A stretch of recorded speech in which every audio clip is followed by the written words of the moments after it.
We're constantly told our future is all about limits, about having to sacrifice. But what if that's just wrong? Today, we're going to dig into a pretty radical idea. A future built not on doing with less, but on having more, sustainably. For decades, it feels like we've been presented with this really stark choice about the future of our planet. And honestly, it's a narrative that's kind of hard to escape. So on one side, you have the path of sacrifice. You know the one. The idea that to be sustainable, we just have to accept a future with less. Fewer flights, smaller homes, rationed resources. Basically, a world of managed decline. And then, on the other side, there's the path of just denial. We just keep on with business as usual, enjoying all our modern comforts, while we know we're pushing our planet's systems right to the breaking point. It's a pretty bleak choice, right? But what if this whole framework, this entire way of thinking, is just wrong? What if there's a third path, one that doesn't force us to pick between human prosperity and a healthy planet? Well, this third path actually has a name. It's called sustainable abundance, and it's a fundamental, ground-up shift in how we think about what's next, moving away from a story all about limits and into one of, well, incredible possibilities. It really all boils down to two completely different worldviews. The scarcity mindset is the one we all know really well. Our planet is a finite pie, so for humanity to survive, everybody's slice just has to get smaller. But the abundance mindset?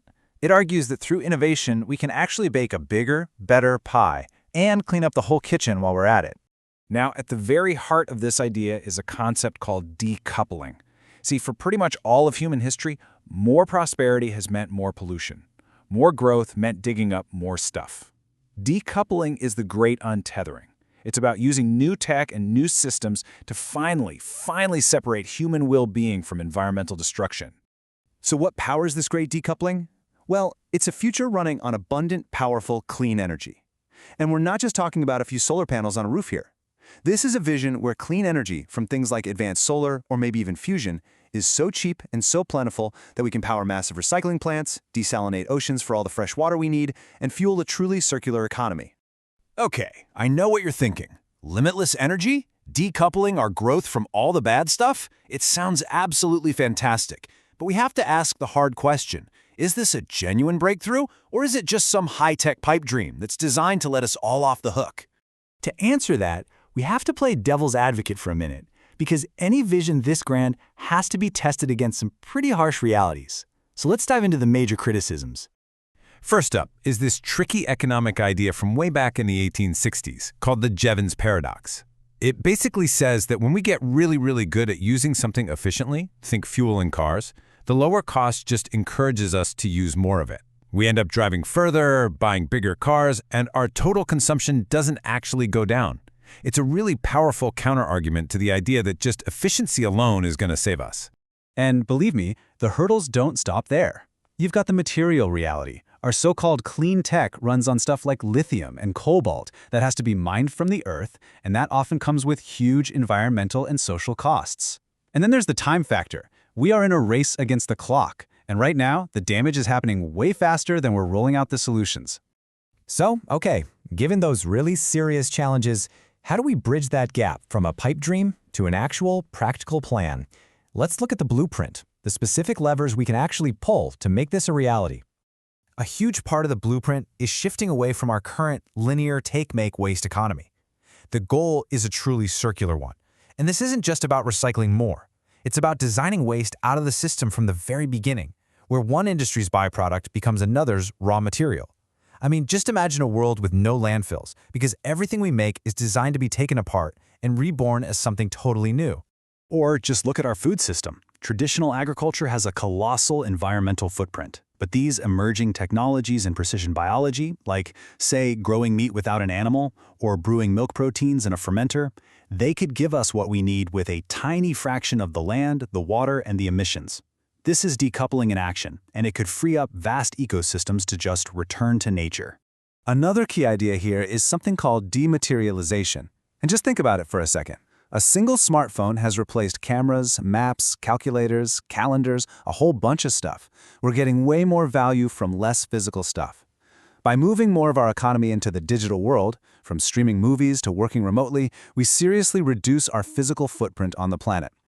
But listen, All this incredible technology means absolutely nothing if its benefits are only available to a privileged few.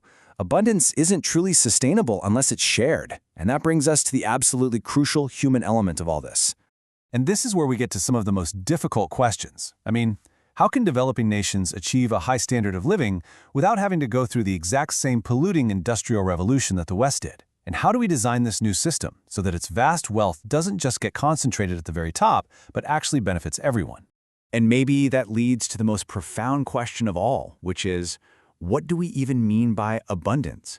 Is the goal just to have more stuff, more cars, more gadgets? Or is the ultimate form of abundance having more time, more freedom to chase after your health, your connections, your creativity, your community?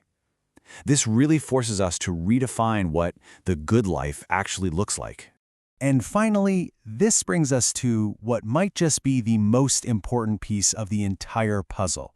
The technology, the ethics, that's one thing. But none of it happens without a fundamental shift in our mindset.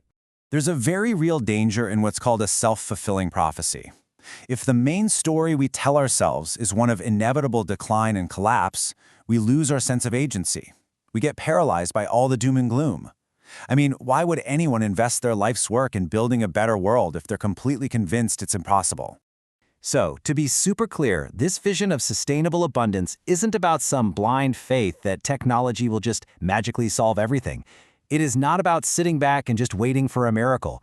Instead, think of it as a North Star, a compelling, ambitious, and really hopeful vision of the future that can actively guide our research, our policies, and our collective efforts, starting today. So that leaves us with one last thought. As we face these immense challenges ahead, what's the biggest barrier, really?